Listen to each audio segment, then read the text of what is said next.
Hi, I'm Dr. Sharon Gainforth, Chief Content Officer of NeuroAI, and I'd like to talk to you about surviving the holidays with a child with neurodiversity, or should I just say, just surviving the holidays. Because let's think for a moment about this season. The holidays are loud. They're bright, they're unpredictable, emotional, and often filled with a lot of pressure. So I would like to suggest that for this season, regulation is the goal. Not tradition, not performance, not perfection, regulation.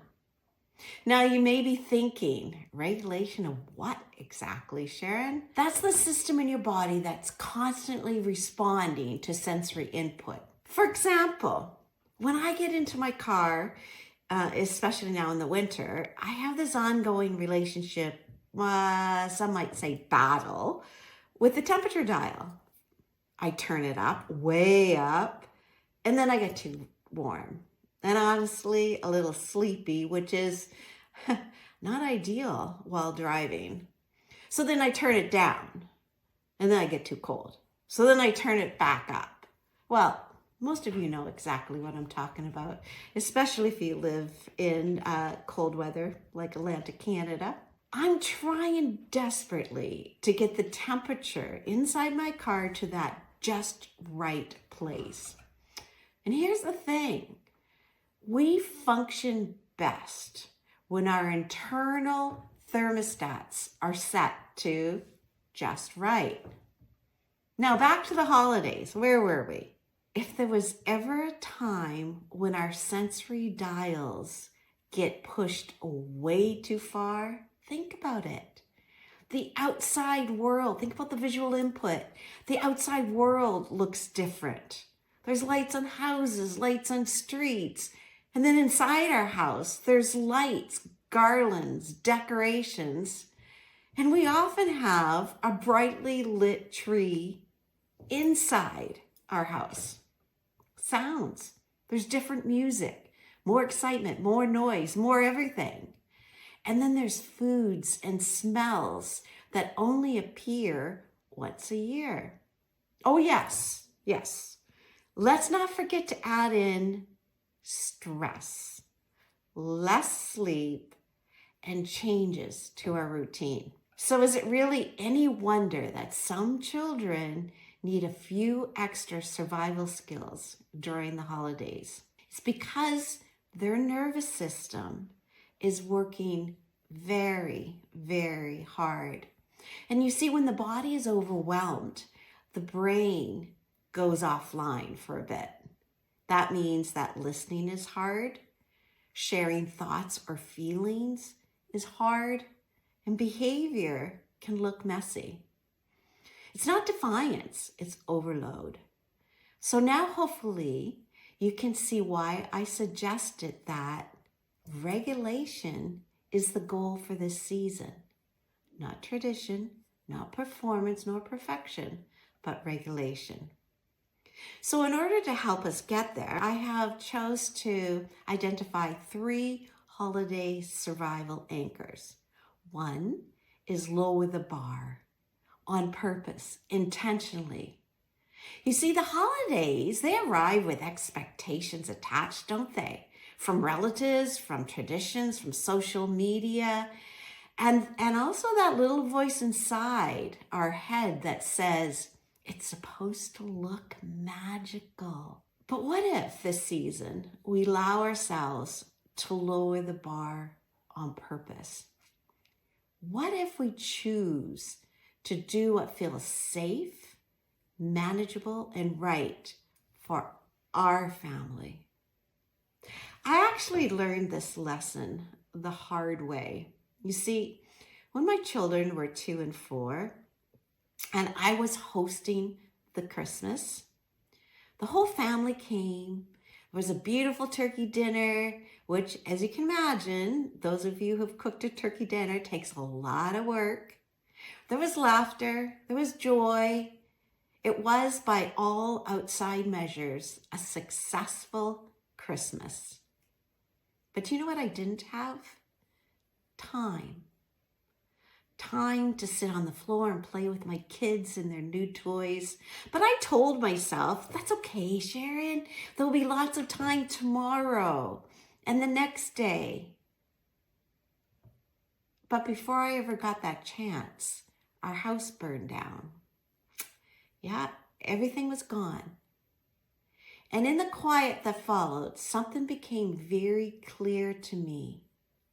I didn't want to miss another Christmas, not the kind that actually mattered. So from that moment onwards, Christmas changed. The turkey dinner moved to another day. And on Christmas Day itself, we had lasagna, something that I had prepared before Christmas Day, and I was just able to put it in the oven and forget about it.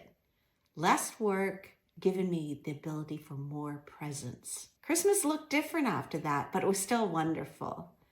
And that's what I want you to hear, is that lowering the bar doesn't mean lowering the meaning.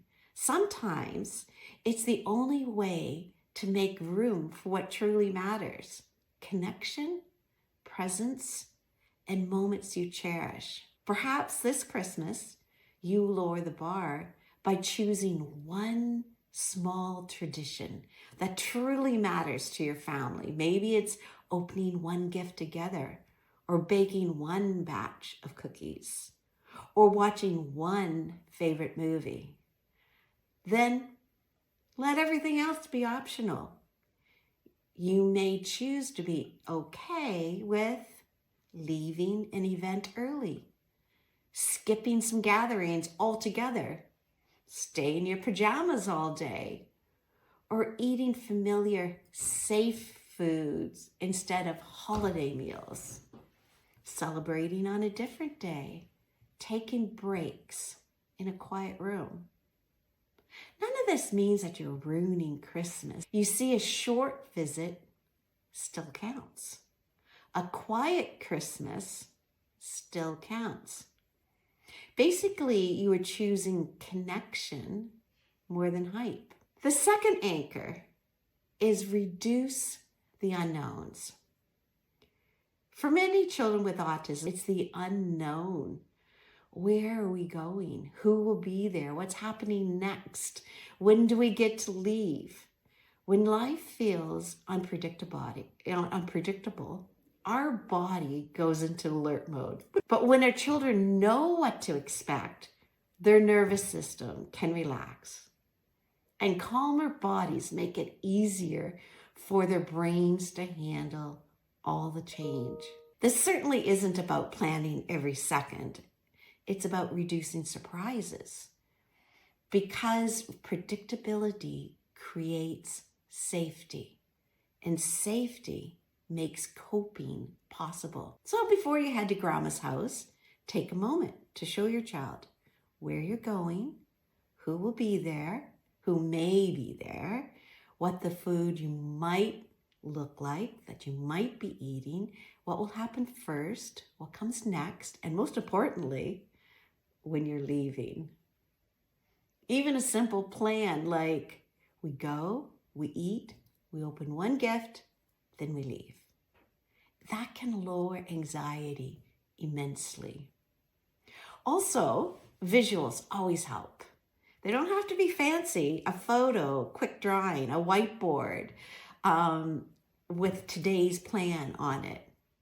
You can review it the night before, perhaps in the car as you drive over to Grandma's house, or right before you walk into the door. Think of it this way. You're not taking away the surprise, you're protecting your child's nervous system. Surprises may feel fun for us, but they can feel very unsafe to a child who depends on predictability. Helping your child feel prepared helps their body stay regulated. And regulation is what makes enjoyment possible. That is a powerful gift that you're giving. And the third survival anchor is, I love this one, plan the exit before you arrive. Make a break plan. Show your child a room where he can take a break if he needs one. A quiet space. Bring your child's headphones or bring them to headphones. And a leave-in choice so they know that they can plan, if they need to, for an early goodbye. Leaving early doesn't mean you couldn't handle it. It means you knew when regulation mattered most. So the 3 anchors: lower the bar, reduce the unknowns, and plan the exit before you leave. Okay, so you may have done all of that. It now may be after Christmas. And then there's that holiday crash. Sometimes the hardest part of a holiday doesn't happen during the gathering, it happens after. Your child may fall apart in the car, have a meltdown at bedtime, or be more sensitive or emotional the next day. And this can feel confusing, especially if they seem to hold it together so well. But most likely what's happening is holding it together was exhausting for them.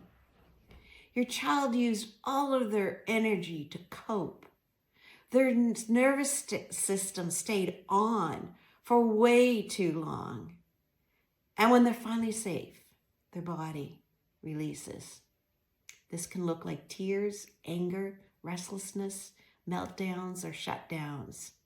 Once again, this is not regression. It's not bad behavior, it's release. So be aware that after a big event, what helps most is quiet and low stimulation. Perhaps screen time without guilt.